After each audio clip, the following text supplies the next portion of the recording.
What's up, Reds? Welcome to another video. I'm your host, Kyle, and in today's video, we're going to be discussing all the Liverpool contract extensions that could take place this summer. Remember, if you're a diehard LFC fan, go ahead and scroll over that logo in your bottom right-hand corner. You can subscribe there, or you can just click the normal subscribe button down below.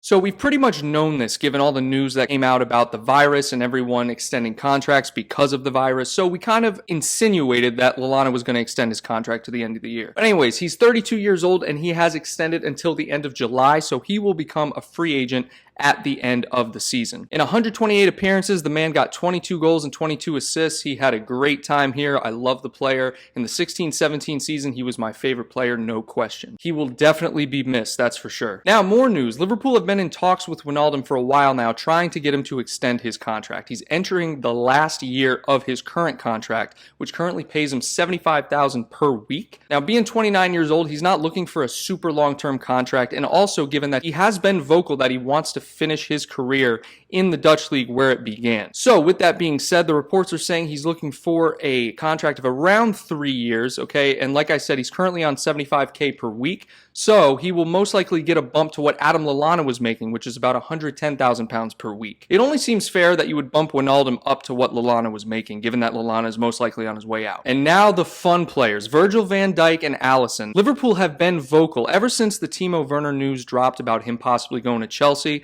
The reports are coming out that Liverpool are most likely going to focus on extending current players' contracts this summer instead of going after big names. And I think it's a great idea. Give the man £500,000 a week. I don't care. Virgil van Dijk, when he came into our system, he completely changed everything. It's unbelievable what the man has done. Now, Van Dijk is 28 years old, so he's in the prime of his career. He's currently on £180,000 per week, which to me is severely underpaid. Looking at what Salah makes, which is the most on the team, he makes about £200,000 per week. This would be a reward contract. Given that he was signed so recently, they'd probably bump him up to about the same, £200,000 per week, and I think it's well deserved. And now we got our boy Alisson. When Alisson came in, he was the most expensive goalkeeper at the time until a week later when Kepa went to Chelsea. That was a really bad signing, by the way. So Alisson's 27 years old and he's currently on £90,000 per week. Now, the man has 40 clean sheets and 79 appearances for the club, which is an amazing statistic. The people are saying he can break records and hold the record for the most shutouts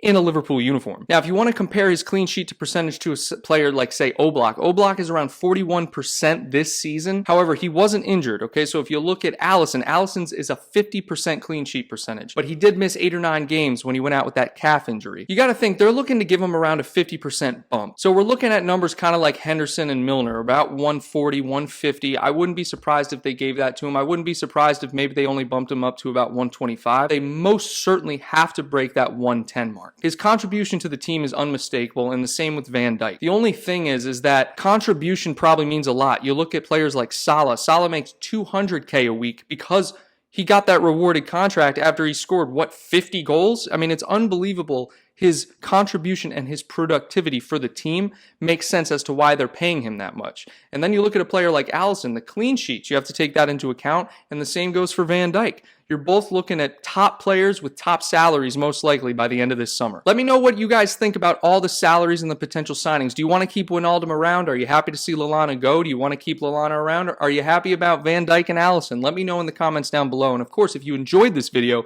give it a thumbs up and make sure you subscribe to the channel, guys. And I'll see everyone on Sunday. Take care.